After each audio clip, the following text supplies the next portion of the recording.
Isa lang ang sigarilyo kanina niya pa sinindihan.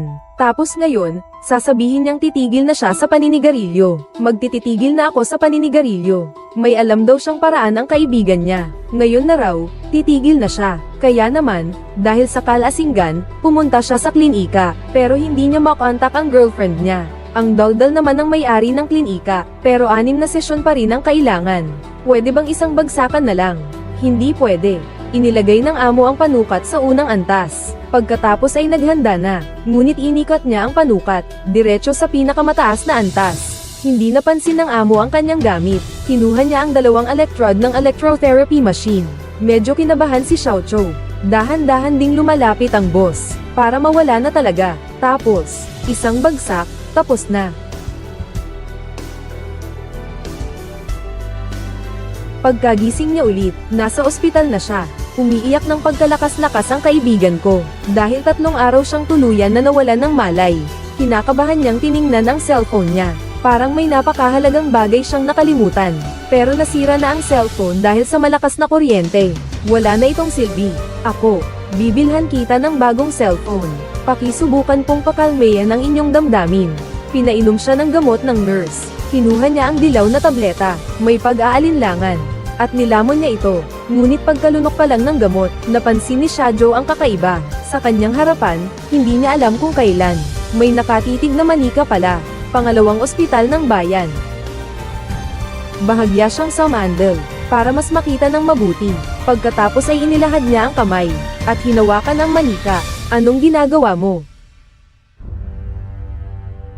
Gumalaw yung photo. Balak niyang lumingon para tanungin ang kaibigan. Ngunit bigla siyang napaatras dahil sa takot. Wala na ang kaibigan. May 2 pang itik. Nagkikiyawan sila. At sinusubukang lumapit sa kanya. Siya'y napasigaw dahil sa takot. At pagkatapos ay tumalon na siya mula sa kama. Nakapa siyang tumakbo sa pasilyo. At sumisigaw din ng puno ng takot. Habang tumatakbo ay nahulog ang kanyang pantalon. Dali-dali niya itong tinaas. Ngunit ang ospital ay tila naging isang mundo ng mga multo. Ang bawat lugar ay puno ng mga itik.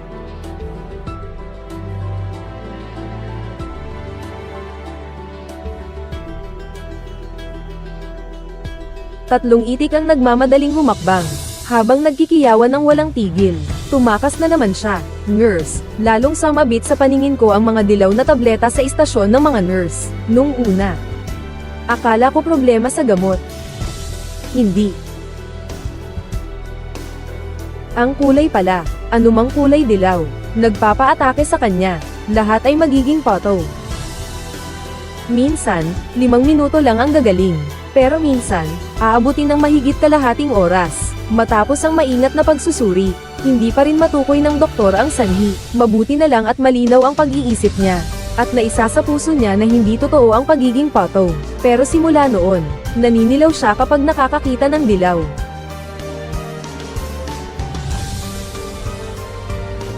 Naging itik ang driver ng bus, at hindi rin maiiwasan ng mga pasahero. Mula sa pagiging isang palabiro at sosyal na tao, siya ay naging isang totoong tao na, isang pagyanig, at sunod-sunod na pagtikhim ng mga itik ang narinig sa loob ng bus. Hindi maintindihan ni Xiaoqiu ang kanilang sinasabi, pero halata namang masasakit ang mga mura nila. Balak niya sanang magpahinga na lang sa bahay, pero ang mga bagay na may kinalaman sa sekso ay talaga namang nasa lahat ng dako. Simula ng araw na iyon, sinimulan na niyang iwasan ang anumang may kinalaman sa sekso. Pati na nga ang dati niyang paboritong mga website, ngayon ay iniiwasan na rin niya. Buti na lang, nahanap niya ang solusyon habang namimili siya sa supermarket. Kailangan lang niyang tanggalin ang salamin niya sa pagbabayad. At ang empleyado ng supermarket naman ay, may inilabas na isang promo ng yogurt. Grabe!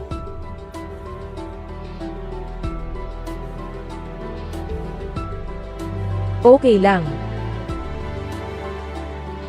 Hello, Supervisor. Ako. Ang signal ay mahina, alternasyon. Parang kailan lang, mahigit 500 araw na pala, pero hindi pa rin siya gumagaling. Mabuti na lang at nakasalamin siya palagi. Nasasanay na rin naman siya sa lahat ng ito. Pero sa meeting ng pag-promote ngayon, pinagsabihan siya ng supervisor niya na tumigil na sa kakaiba, para sa trabaho. Kaya lang ni Xiaoqiu natanggalin ang salamin. Buti na lang, walang anumang kulay dilaw sa conference room. Isa na namang araw na sinakop ng mga itik. Wala na ring magawa si Xiaoqiu kundi magparaya. Noong una, nagmumura pa siya sa isip, pero ngayon, sanay na siya at wala na siyang magawa. Buti na lang. Sa wakas, bumalik na sa normal bago pa dumating ang kaibigan ko. Hiningian ako ng tulong ng kaibigan ko. Gusto niya akong maging kinatawan ng kumpanya at tumulong sa loob ng isang araw. Naisip ko yung kulay dilaw na modelo ng sasakyan ng kumpanya. Gusto ko ring maghanap ng lugar para makapagpahinga. Kinabukasan, pumunta ako sa kumpanyang sinabi ng kaibigan ko. Nahirapan pa akong hanapin. Sumulat ako ng speech ko sa harap ng poste. Pero nabitin ang aking pag-iisip dahil sa isang sigaw. Malamig ang mukha ng babae at seryoso ang ekspresyon. Kaharap niya ang kanyang kliyente. Ngunit wala man lang siyang ngiti. Tara, pakilala ko sila, Siya naman si Feng Jianan. Siya ang kinatawan. Alam ko na, ang brand. Agad na nag-ayos ang tagapangasiwa. Samantalang ang babae ay umalis na. Hindi ko alam kung dahil ba sa kaba o ano.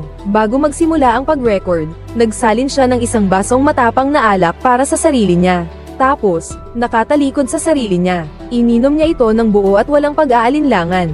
Simulan na. Isang babaeng tahimik at malayo sa karamihan sa buhay.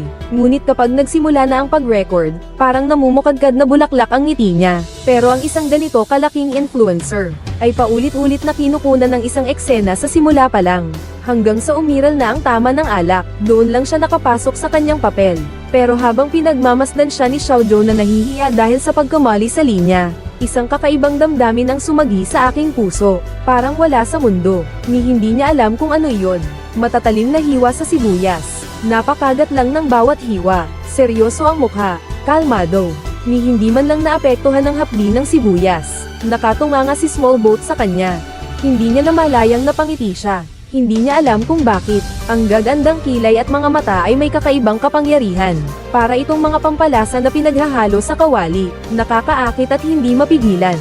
Nang mahalo sa inihaw na isda, ang sarap ay napakaganda. Nag-agawan ng lahat sa pagtikim. Ngunit tinanggihan sila ng dalaga. Agad na tumitig ang mga mata. Si Xiaoqiu na lamang ang natitirang pagpipilian.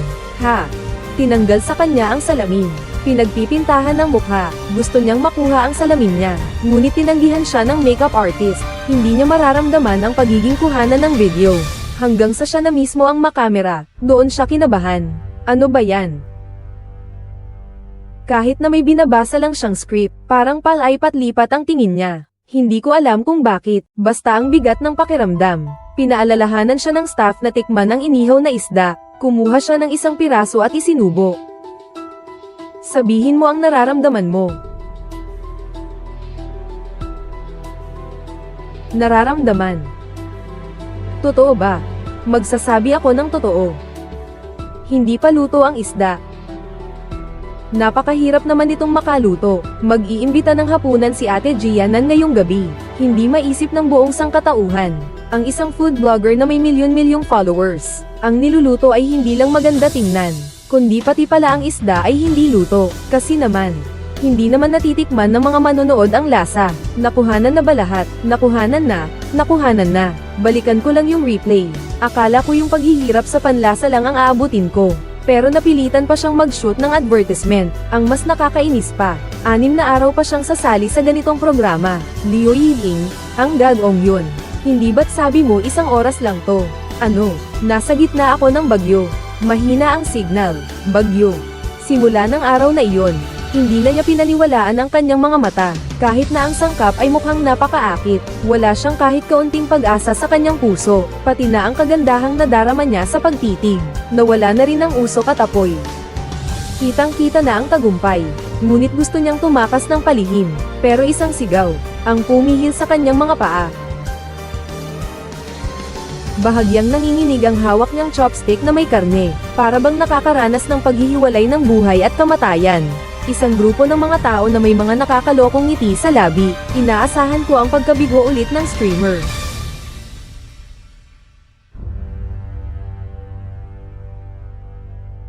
Ang sabi ko, feeling. Ang anghang.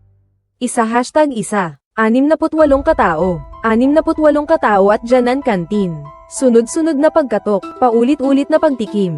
Pero ang itsura niyang parang inaabuso, ay nagpa-viral naman sa video. Liu Ying, nilalaro mo ba ako? Bata ka, Nagtatago ka, ano? Kinatawan ng Bran. Kung buhay ka pa, sagutin mo agad ang tawag ko. Iba't ibang klase ng nakakatakot na pagkain. Parang may sama ng loob ang babae kay Xiaozhou. Wala siyang pakialam sa nararamdaman niya. Gatas at kerker ang kombinasyon. Ang berdeng sabaw ay hindi ko talaga malunok, sabi ng pakiramdam. Masarap ba? Sa wakas, natapos na rin ang huling araw. Tinanggal niya ang salamin at minasahe ang mga mata. Pero sadyang may dumating na isang delivery rider. Nasagi ang kanyang mahina na nerbiyos. Pinanood niya ang mga patong-patong na itik na tumatakbo. Puno ng kawalan ng pag-asa ang kanyang mga mata. Binuksan nga niya ang pinto. Lahat ng tao sa loob ay naging itik na. Matagal siyang nag-alinlangan sa may pinto. Pagkaraan ng kalahating oras, muling lumapit siya sa pinto. Hi! Nanginig siya sa takot. Paglingon niya, nakita niya ang babae. Nang makita niyang bumalik na siya sa normal, nawala na rin ang kaba niya. Pero may kakaibang pag-aalala siyang parang nabasa ang iniisip niya. Pumasok ang babae sa loob. Sumunod din siya. Narinig niya ang mahina at malabong huni. Nangangapa siyang itinaas ang ulo. Tunay nga, hindi pa rin nawawala ang mga sintomas niya. Pumasok ka at umupo. Hindi niya alam kung bakit nangyayari sa kanya ito. Para siyang tulala. Tapos, may pagtataka. Dahan-daang lumapit sa mga itik. Hello. Ito ang mascot ng susunod nating product placement. Mas lalo siyang naguluhan. Lubos ang pagtataka niya. Kung hindi ilusyon ang dalawang itik na iyon, ang kulay dilaw ay magpapasakit sa kanya. Pero nakita niya ang kulay dilaw, pero walang nangyari sa dalawang babae. Mas lalong nadagdagan ang pagkalito niya. Para itong mascot, eksaktong-eksakto sa itsura ng itik na nakita ko. Dinukot niya ang daliri niya at tinusok ito. Pagkatapos niyang masigurong hindi tao, nagsimula na siyang mag-explore. Pero ang bastos ng posture, naging mukhang manyak tuloy siya. Bigla niyang napansin na tahimik na ang studio. Pag-angat ng tingin niya, nakita niya ang mga taong may pagtataka sa mukha. Ang cute. Tapos na ang pagkuha ng larawan para sa brand niya. Hindi na siya kailangang pumunta bukas. Nang marinig ko ang balitang iyon, isang kaunting lungkot ang dumaan sa puso ko. Nagsiyalisan na ang lahat, ang babae at siya na lang ang natira. Nang malaman niyang hindi siya nagdadala ng sasakyan, nagdesisyon ang babae na ihatid siya. Kahit pa ulit-ulit na tumanggi si Xiaozhou. Pero hindi naman talaga binigyan ng pagkakataon ng dalaga na tumanggi siya. Napakatahimik sa loob ng tren. Tahimik na medyo awkward. Gusto nang magsimula ng usapan ni Xiaozhou. Pero parang wala sa mood ang dalaga at pabalang na sumasagot. Malamig ang pakikitungo nito, kaya nanahimik na lang siya ng matagal. Ang sama ba ng lasa? Ha? Napagtanto niya ang sinabi ng babae, kaya maingat niyang sinabing, ayos lang naman. Hindi niya alam kung bakit, pero natawa ang babae, dahil sa ngiting iyon sa loob ng tren. Mas gaman ang loob ng lahat, pero tumahimik ulit sa loob ng tren. Magkasalubong din sila pero hindi nagkatinginan. Chen Xiaozhou ang pangalan ko. Chen Xiaozhou. Ikaw. Feng Jianan. Magka-teacher ang tawagan nila. Huminto rin ang sasakyan sa stoplight. Isang basurahan ang sasakyan na umikot mula sa likuran at kanan. Nang inig siya kaya dali-dali siyang umiwas. Pero base sa mga nakaraang karanasan, wala siyang magagawa kahit saan pa siya magtago. Anong nangyari sa'yo? Nagulat siyang tumingala at tinignan ang babae. At natuklasang wala naman itong pinagbago. Hindi niya alam kung bakit, pero nakaramdam siya ng kakaibang kasiyahan. Para maitago ang kanyang karamdaman at hindi isiping baliw. Nagkunwari siyang iniikot ang leeg para itago ang kanyang pagkapahiya. Pag-uwi niya ay nag-aral siya. Marami siyang natutunan. Pero ang pinakamasayang nangyari sa kanya, ay ang pagkaroon na ng balita tungkol sa kanyang walang hiyang kapatid. Lumingon siya, at nakita nga niya ito roon. Liu Yiding. Xiaozhou. Hayop ka. Hayop ka. Pinatay mo ako. Pakinggan mo ako. Teka lang, pakinggan mo ako. Nakastranded ako sa isla. Sobrang lakas ng bagyo. Muntik na akong mawala sa hangin. Hindi makakaalis ang eroplano o barko. Kaya hindi ako makakauwi. Tapos ka na ba? Sa totoo lang, hindi naman siya gaanong nagalit. Ginamit lang niya yun para makuha ang WeChat ng babae. Akala ko'y mahihirapan ako ng gusto. Pero ang dalaga ay madali lang na pumunta sa aming usapan. Naupo pa lang kami sa carinderia. Napansin na niya ang aking salamin. Isang papuri na may bahid ng panlalait. Kaya naman napangiti ako ng nahihiya. Medyo pamilyar ito sa akin. Pero hindi ko alam kung bakit dito niya ako pinili. Maganda naman ito. Ah, boss. Dumating na po. Ano pong order ninyo? Masiglang nag-order ang dalaga, ngunit nagsimula na siyang tumingin sa paligid sa pamamagitan ng pag-iwas sa kanyang mga salamin. Lahat ng nakikita niya ay kulay dilaw, ngunit hindi iyon nagdulot ng kanyang karamdaman. Punong-puno ng pag-usisa ang mga maliliit niyang mata, at patuloy na umiikot, hindi dahil sa amo, kundi tiyak na dahil sa batang babae sa harapan niya. Natutuwa siya dahil hindi na ito nagkakasakit, hindi niya namalaya na mayroon na siyang kaunting tapang na taglay ng isang lalaki. Nanlaki ang mga mata ni Wenhai habang pinapanood niya itong pumili ng maraming dilaw na juice. Pagkatapos ay umorder siya para sa sarili ng 2 bote ng malamig na Big Bird soda. Parang nagpalit ng kasarian ang dalawa. Ako pala ang mas may tapang na lalaki. Ay, oo nga pala. 2 pang mais na inihaw. Kakain ka ba? Hindi na. Isa lang, malaki.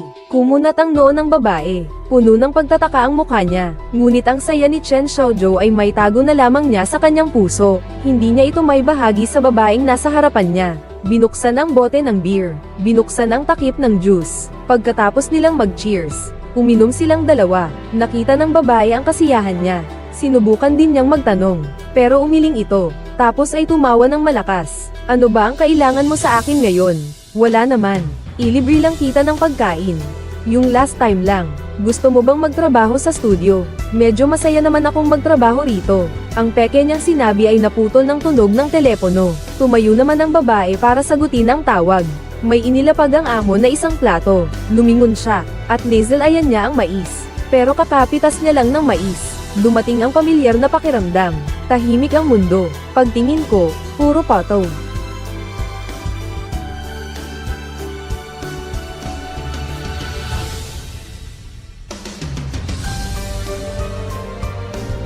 Nagulat siya sa kanyang katabing amo, pero hindi niya maintindihan ang sinasabi nito. Para maiwasan ang kahihiyan, sinabi na lang niya ng malakas, "Opo, opo, opo, opo, ano, palat ka ng iba o kaya ay refund mo na lang." Ang ganda, maganda itong tindahan na ito, kahit first time ko lang dito.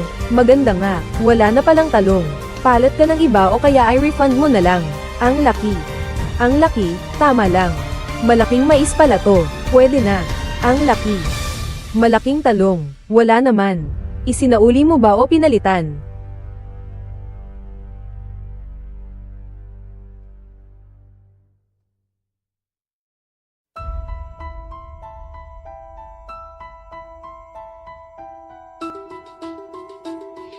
Anong nangyari? Nagtatakang bumalik ang babae sa kanyang upuan. Pinapakinggan ang reklamo ng amo. Samantalang si Chen Xiaozhou ay titig na titig sa babae. Punong-puno ng pagtataka ang mga mata niya, sapagkat nang lumitaw ang babae, bigla na ring nawala ang sakit niya. Anong nangyari sa iyo?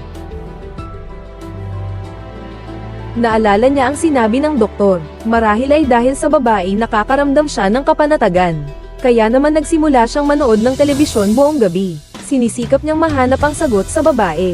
Pero habang pinapanood ko, isang damdamin ang dahan-daang sumibol sa puso ko. O alternasyon ang lalim naman ng pagka-adik mo. Muntik na akong mamatay sa takot. Multo ka ba?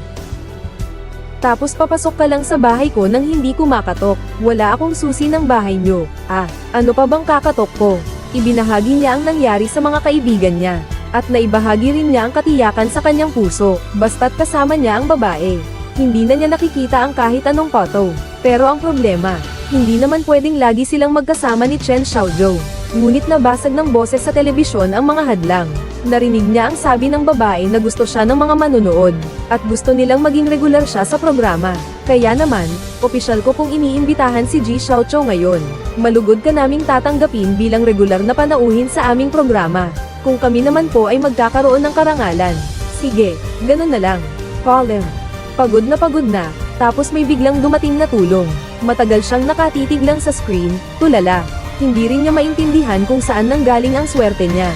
Binigyan siya ng masigabong palakpakan, at nakilala niya rin sa unang pagkakataon ang mga kasamahan niya sa studio. Magkakaiba ang ugali ng bawat isa. Mukhang mababait naman silang lahat, pero hindi niya alam kung anong sumapi sa kanya. Nagpakilala na naman siya sa isang babae, Hai Feng Jianan. Pagkatapos siyang palakpakan ng lahat, sabi niya, mag-iimbita raw siya ng handaan. Nagsigawan sa tuwa ang lahat. Pero mas masaya si Chen Xiaozhou. Sa wakas, hindi na siya matatakot sa kulay dilaw. Sa wakas, makakapagbuhay na siya ng normal. Simula ng araw na iyon, siya ay naging isang diehard fan ng babae. Nanunood ng bawat video nito, madalas na nag-aaksaya ng oras sa trabaho. At pagdating naman ng oras ng pag-uwi, sila ay palaging magkakasama. At dahil nasa tabi niya ang babae, lagi siyang masaya. Parang ganoon pa rin ang damdamin. Pero hindi ko alam kung kailan nag-ugat at nagsibol.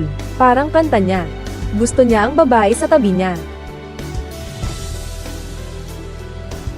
Gusto ko. Ikaw sa tabi ko. Magandang umaga. Gusto ko. Inayos mo ang aking ayos. Ang hangin ngayong gabi umiihip. Umiihip na nakakakiliti. Aking sinta. Nasa ibang bayan ako.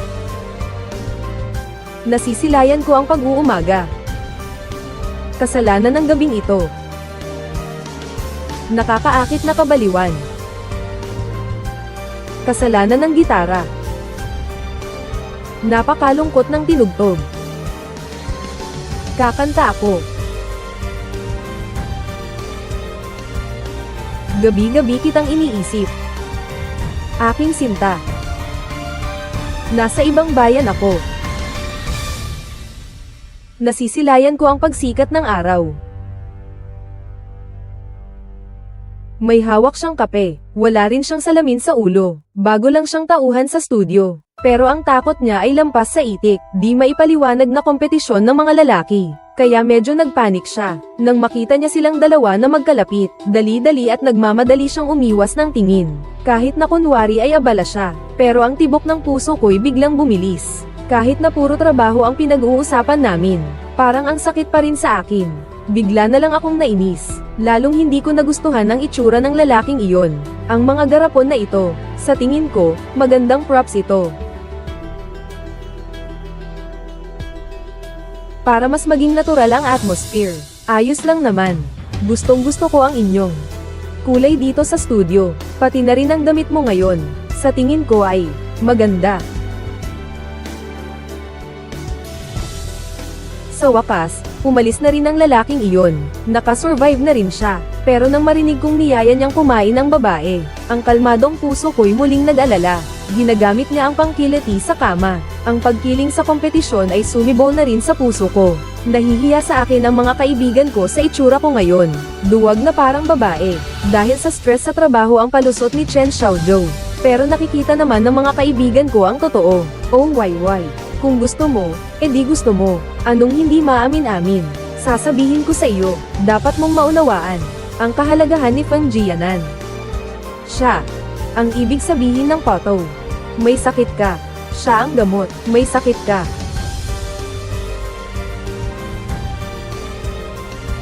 Matapos ang masusing pagtatanong ng kanyang kapatid, sa wakas ay nagsalita na rin siya. Maraming bagay na itinatago sa puso si Chen Xiaozhou.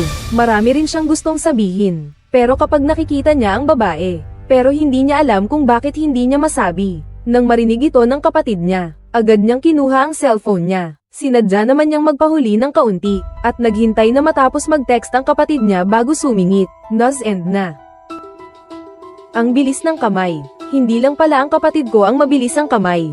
Ang bilis din ng kamay ng babae.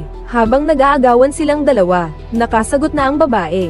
Ang bilis ng reply niya Sige, sabihin mo na lang. Ikaw na mismo ang mag-send. Ikaw na. Ayoko. Sige, ako na lang ang magti-text sa'yo. Ang sabi niya ay ayaw niya. Pero hindi niya mapigilan ang pag-angat ng mga labi niya. Naramdaman ni Dong Xiaochuo na noon din ay lampas na sila sa pagiging magkapatid. At kailangan na ng ibang tawag para ilarawan ang kanilang relasyon. Kung hindi po kayo magsasawa, nais ko pong maging inaanak ninyo. Akala ko si Xiaochuo ang nagmamaneho. Sumakay siya sa tabi ng babae. Ang relasyon ay naging mahirap intindihin sa isang iglap. Salamat, Janan. Xiaozhou. Ganito kasi ang sitwasyon. Tingnan mo kung kaya mo siyang tulungan. Nagtipon siya ng lakas ng loob, tapos nag-ayos ng buhok sa harap ng pinto. Pero ang loko, hindi pa handa. Lumapit ang babae. Nahihiyang naghahanap siya ng sasabihin. Diretso namang pumasok ang babae. Nandoon pa rin ang itik, pero ang cute niya ngayon. Nagpupunas ng buhok ang babae matapos maligo, pero pinagluto niya siya ng instant noodles. Salamat. Pagkasindi ng gas. Maya-maya lang ay kumulo na ang mainit na tubig sa kawali. Kinuha niya ang tinapay at inilagay sa kawali. Tapos ay binuksan niya ang isa pang sachet ng pampalasa. Habang kumukulo ang sabaw ay tumama ito sa tinapay. Mabilis din itong lamambat at naging masarap. Naglagay si Chen Xiaozhou ng isang katsarang toyo sa ilalim ng mangkok. Tapos ay nagdagdag pa siya ng kaunting asukal. Dahan-daang nanginginig ang kanang kamay. At tumalon na ang suka sa mangkok. Ang dalaga ay nakasuot ng maluwag na kamiseta. Isang anyong hindi niya pa nakikita. Iniharap niya ang mainit na mangkok ng pansit, at iniabot ang dulo ng mga chopstick. Pinanood niya ang dalaga na gumalaw ng pansit, at tila may kurba na naman ang mga labi niya. Kakapasok lang ng pansit sa bibig ko. Bahagyang natigilan ang kilos ng babae. Parang may naalala siya. Anong lasa? Masarap. Anong sangkap nito? Toyo. Asukal. Konti pang suka. Ang sikretong recipe ko.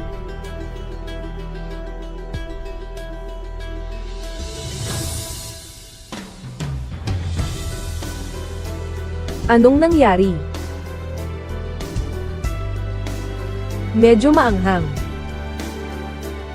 Akala pa ni Xiaozhou ay siya ang naglagay ng masyadong maraming sili, pero ang ilong ng dalaga ay nagsimulang manggasim. Hindi nakita ni Chen Xiaozhou ang kanyang mga mamasamasang mata, dahil nagmamadali siyang yumuko. Magkasabay na naglalakad ang dalawa, pero hindi nagkakadikit ang kanilang mga kamay. Hindi nila alam kung saan sila pupunta, kasi kahit sabi ni Chen Xiaozhou na kahit saan, basang-basa na ng pawis ang kanyang mga palad. Pero hindi pa rin siya nakakapagtipon ng lakas ng loob. Naka-private screening sila sa walang laman na sinehan. Pero ang isip ni Chen Xiaozhou ay wala sa sine. Nakita iyon ng babae at inilapat ang kaliwang kamay. Pero tumingin siya at kumilos pa rin siyang duwag.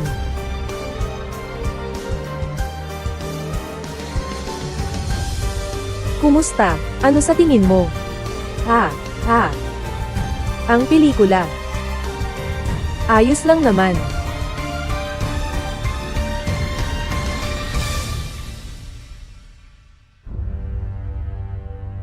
Tinatanong niya si Chen Xiaozhou kung kumusta na ang pakiramdam nito. Parang may kakaiba ba sa itsura niya. Nauutal ang sagot nito. Paulit-ulit niyang sinabi ang mabuti naman. Halikan mo na lang ako. Seryoso at tutok na tutok ako ngayon sa panonood ng pelikula. Tapos kunwari hindi sinasadya, halikan mo ako. Halikan mo ako. Dahan-daang naglapit ang bidang lalaki at babae sa pelikula. Nagdikit na rin ang kanilang mga labi. Maliwanag naman na sinabi na ng babae. Pero nalilito pa rin siya. Hay nako, hindi ko kaya. Ako. Binibiro lang kita. Birong pang-asar lang iyon.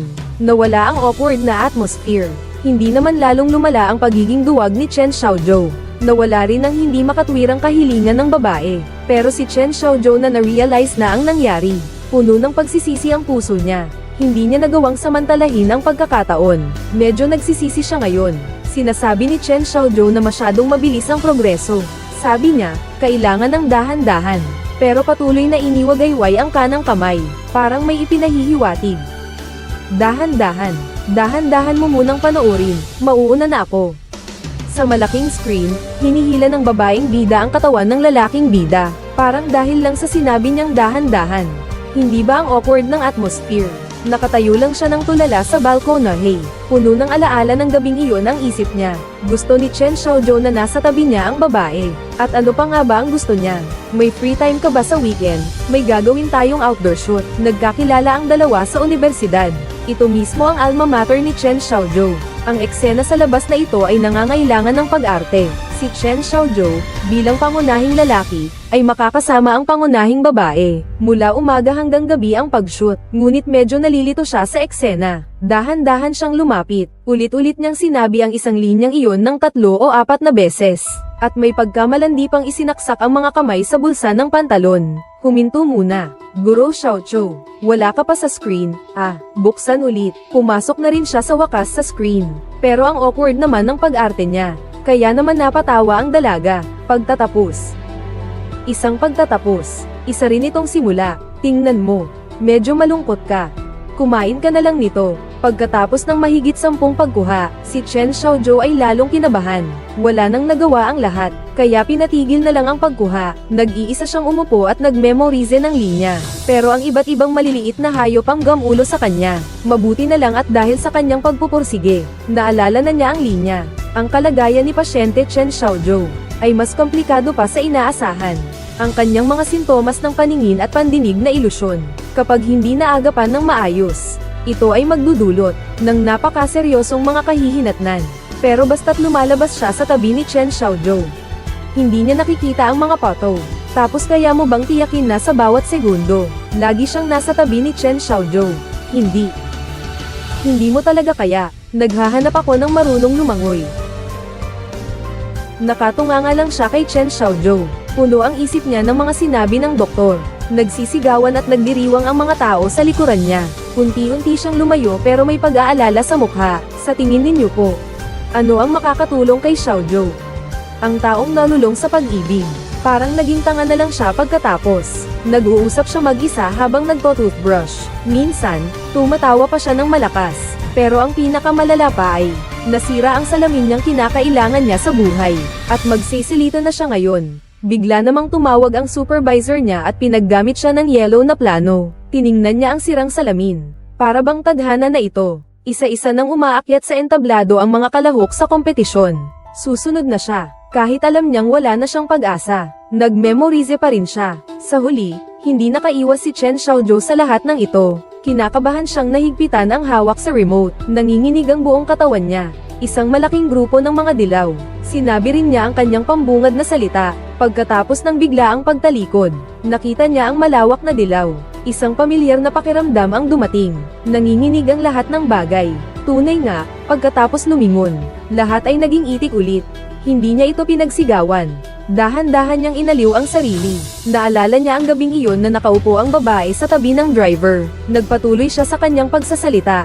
Ang bawat imahe ng babae ay lumitaw sa kanyang isipan. Para bang nagbigay sa kanya ng di maipaliwanag na lakas ng loob.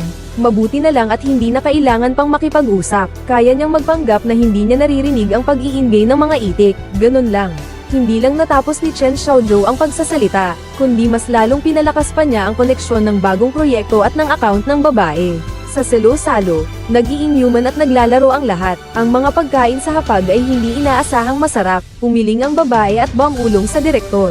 Lahat ay nakita niya. Nang hikayat ang ibang mga kasamahan. Nagmadali rin siyang magpatuloy sa paglalaro, pero hindi pa siya nakakapaglaro ng matagal. Tinawag na ng direktor ang lahat para tumigil. May sasabihin si Janan. Ganito kasi yun. May napagdesisyonan na ako. Biglaan. Sana maintindihan ninyo ako.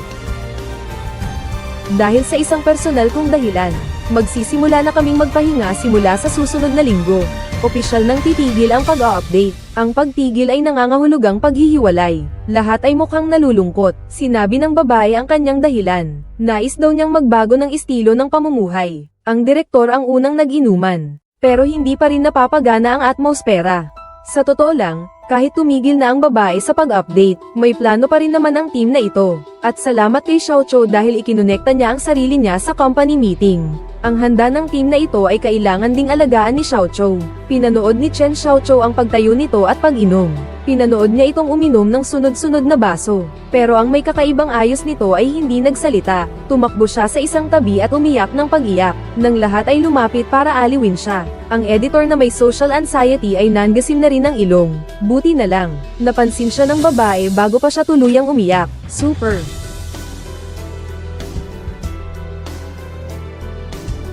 O siya, huwag ka nang umiyak. Pinanood niya ang babae na umaaliw sa lahat, ngunit sa loob-loob niya ay labis ang kaba. Alam niya ang ibig sabihin ng pagkakahiwalay ng grupo.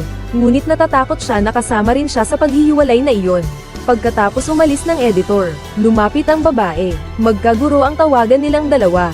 Wala na ang dating naramdaman noong gabing nag-date sila. Isang simpleng tawag na guro lamang. Ngunit dahan-dahan nilang inilayo ang distansya sa isa't isa. Salamat. Salamat, parehong guro. Pareho ring unang sinabi ng babae. Si Chen Xiaozhou ay gumanti lang. Ngunit pagtalikod niya, ang babae ay lubos na natalo. Lumingon ulit siya. Diretso ang titig sa kanya ng babae. Para bang gusto niyang isaulo ang mga mata at kilay nito.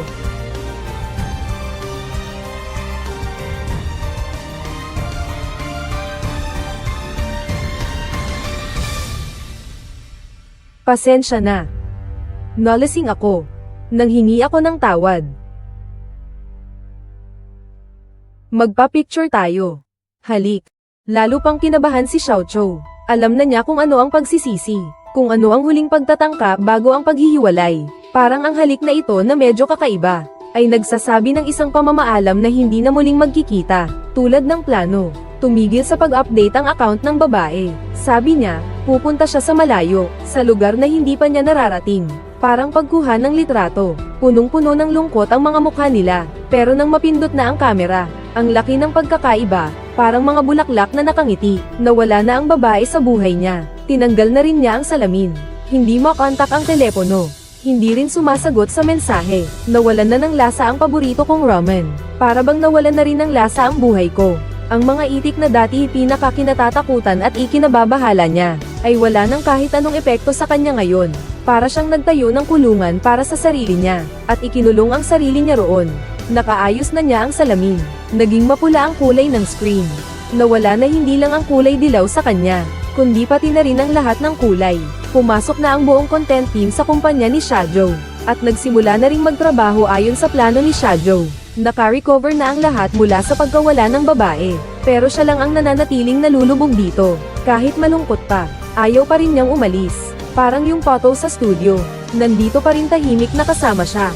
Guro Xiaoqiu, kukunin na lang daw yung photo sa susunod na mga araw. Pati na rin yung mga gamit niya bago magtrabaho. Aayusin na rin niya. Mahinahon siyang sumagot, tapos ay nakita niyang may mali. Sa mundong walang babae, hindi na rin siya natatakot sa kulay dilaw. Walang anumang saya ang naramdaman ni Chen Xiaoqiu. Sa halip ay puno ng takot. Kung gagaling siya, ibig sabihin ay mawawala ang kakaibang katangian ng mga babae. Paulit-ulit niyang iniaayos ang kanyang mga mata. Sana'y lumitaw ulit ang mga itik, ngunit may kaunting pag-asa ring sumibol sa puso ko, na ang babae ay malapit lang. Ngunit bago pa man siya makarating sa pintuan, isang matinding sakit ang dumating sa kanyang ulo. Ang mga alaalang nawala dahil sa electroshock therapy, ay bumalik na parang isang malakas na alon. Inayos niya ang pindutan. Iniwanan siya ng dating kasintahan. Diretsuhin mo na lang. Hindi maganda iyon, Pag-isipan ko pa. Sige, napaka-pamilyar ng boses na iyon. Pero nakasulat sa pintuan ng kwarto, huwag magmadali, parang tadhana na yata. Kailangang pakalmayin siya. Binuksan niya ang pinto pero hindi niya nakita ang taong gusto niyang makita. Ang editor ang nagpoproseso ng mga kuha. Pero nang sandaling iyon, nang muling tumingin siya sa figura, isang kakaibang pakiramdam ang sumagi sa kanyang puso. Lalong tumitindi ang pamilyaridad nito sa kanya habang tinititigan niya. At lalong lumakas ang kaba niya. Gusto sana niyang kumain para maibsan ang pagkabalisa, ngunit may nakita akong isang manika sa loob ng bag.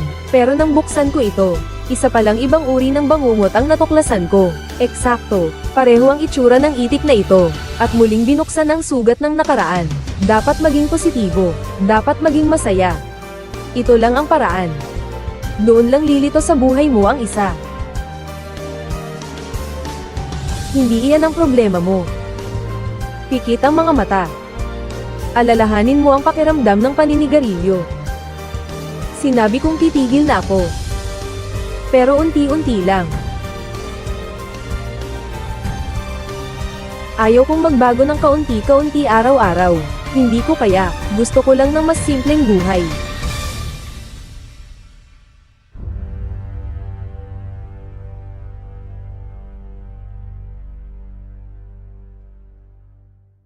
Fu.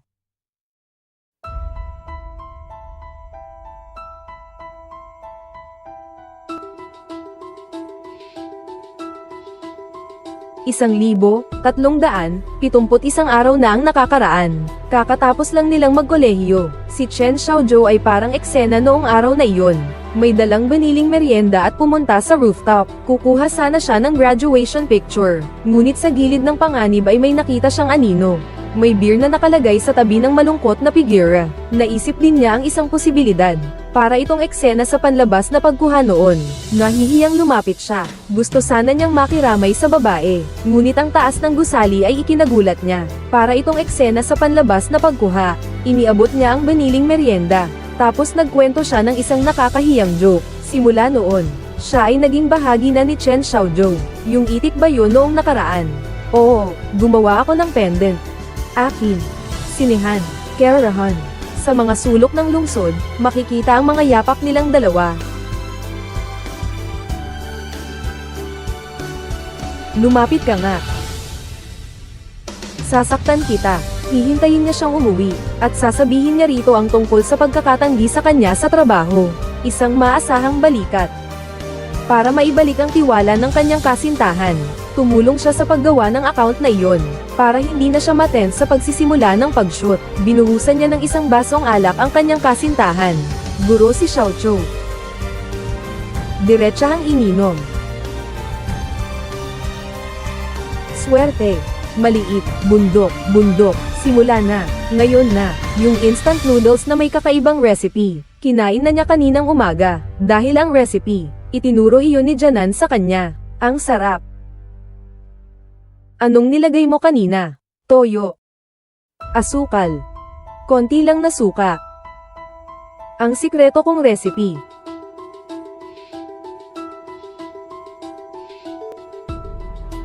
Ang gaanong kasaya ninyo noon. Paano kayo nagkahiwalay? Mag-aaway din kahit ang pinakamagandang magkasintahan. Pagdami ng away, magtatampo na. At kahit sa mga sumunod na araw pagkatapos nilang maghiwalay, masasamang alaala na lang ang naaalala ni Janan. Pagkat ang pagtatalo at mga problema ang nangingibabaw sa kanilang pagsasama, pareho silang hindi na maging sila. Hindi, naging sila ang mga taong pinakaayaw nilang maging. Sa wakas, sa ika-719 na araw, lalong lumalala ang pagkakaiba ng mga pananaw. Ano ba ang ibig mong sabihin? Ano bang gusto mo? Bakit lagi na lang ikaw ang nagtatanong kung ano ang gusto ko? Ang pinanggako mo sa akin ay dapat mong tuparin. Ganun lang ba kadali yun? Ang gusto ko lang naman ay maalis mo yung masamang ugali mo. Hindi ba dapat lang? Feng Janan, nahuli kita. Mahilig ka palang manggialam sa buhay ng iba. Ano, gusto mong baguhin ng ibang tao? Ano, pero sasabihin ko sa iyo, ayokong magbago ng kaunti-kaunti araw-araw. Gusto ko lang ng simpleng buhay. Pagod na ako sa trabaho ko sa kumpanya. Napaka-stress. Sobrang sakit na ng ulo ko. Pagbalik ko'y sermonan mo pa rin ako. Pagod na ako. Pagod na ako. Akala mo ikaw lang ang pagod. Akala mo gusto kitang pakialaman. Pagod na rin ako. Wala nang masabi. Ang katahimikan na lang ang naging wakas. Akala niya'y magiging maayos ang paghihiwalay nila. Pero ang mga alaala at pagsisisi ay patuloy na sumasalpok sa kanyang isipan. Kaya naman, umiinom na lang siya para makalimot. Sabi ni Chen Xiaozhou noong gabing iyon, gusto na niyang tumigil sa paninigarilyo. Pero ang totoo, gusto na niyang kalimutan si Jianan. Bago siya ay electroshock, pinag-isip ng doktor ang pakiramdam ng paninigarilyo. Pero ang nasa isip niya ay puro si Jianan.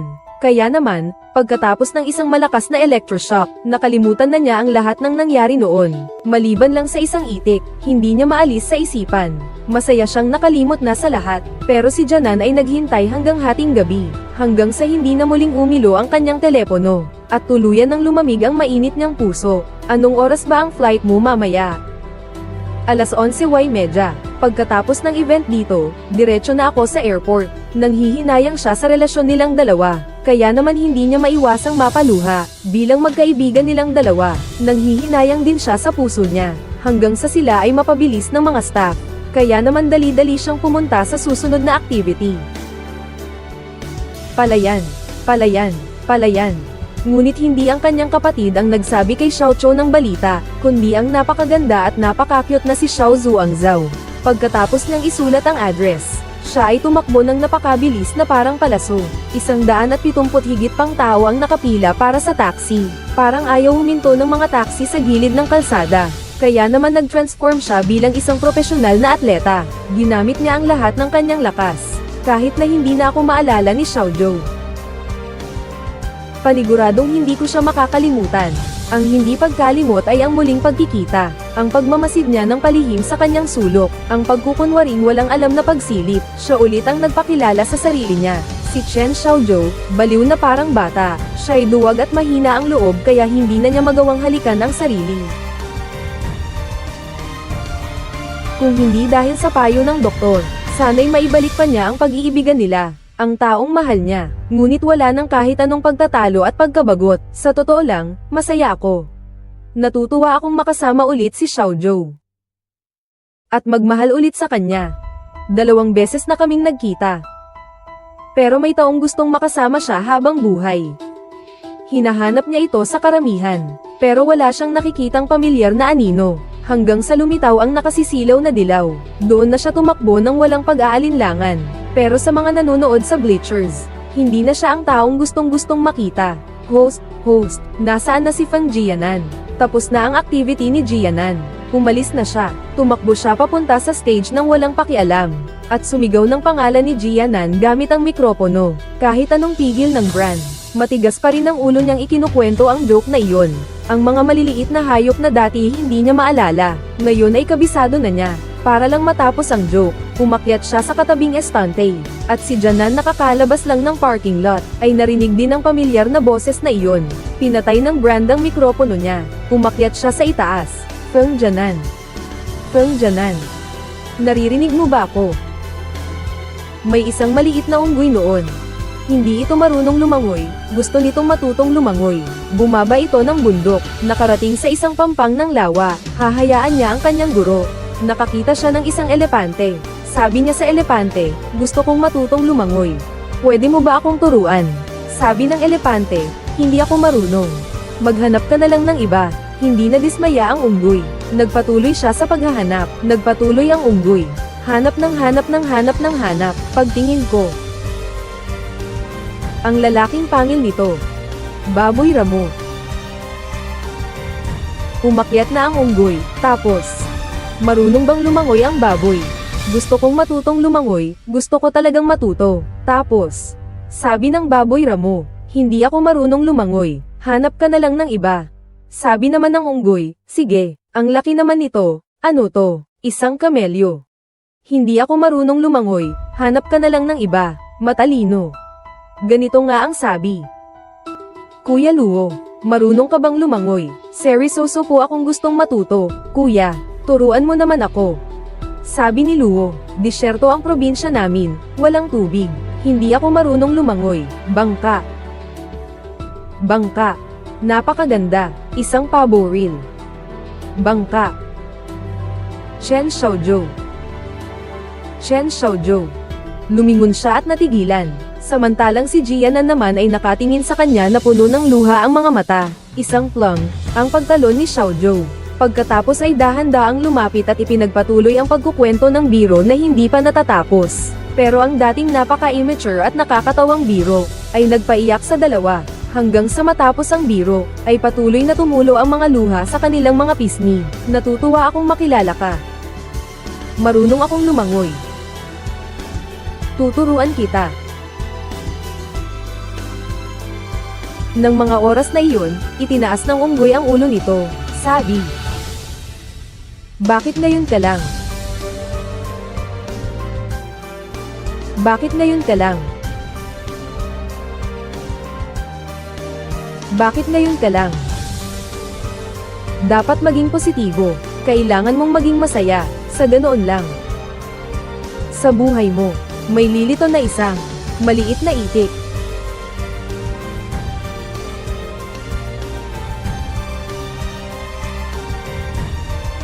Ginamit ng pelikula ang isang katawa-tawang yellow duck hallucination upang ihabi ang mga alaala at ang hindi natapos na pag-ibig sa isang nakagagaling na kwento ni Chen Xiaozhou at Feng Jianan. Parang isang tableta na may matamis na balot, sa unay kakaibang tamis, ngunit ang nalalabi mapait na katotohanan. Hindi lang siya ang gamot niya, kundi ang angkla rin sa kaluluwa niyang di niya malilimutan. Ang pendant na dilaw na pato na nakatago sa loob ng supot ng chips. Ang mga pabirong-biro sa rooftop, ang pag-awit at pagtugtog ng gitara ng I Need You. Ang mga mumunting kislap na ito ang bumubuo sa katotohanan ng pag-ibig. Hindi ito mga malalaking pangako, kundi ang mga simpleng sandali na pinagsamahan. Tulad ng bawat isa sa atin na nagpupumilit sa realidad.